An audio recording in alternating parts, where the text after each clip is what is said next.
নাটোরবাসী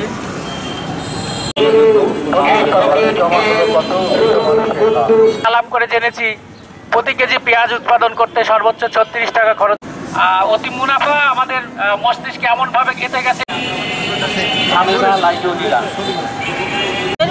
বিরুদ্ধে ব্যবস্থা গ্রহণের জন্য আজ শুধু নাটোরে নয়, বাংলাদেশে পড়ার কথা না, তারপরেও মুনাফালোভী ব্যবসায়ী যারা, তারা অত্যন্ত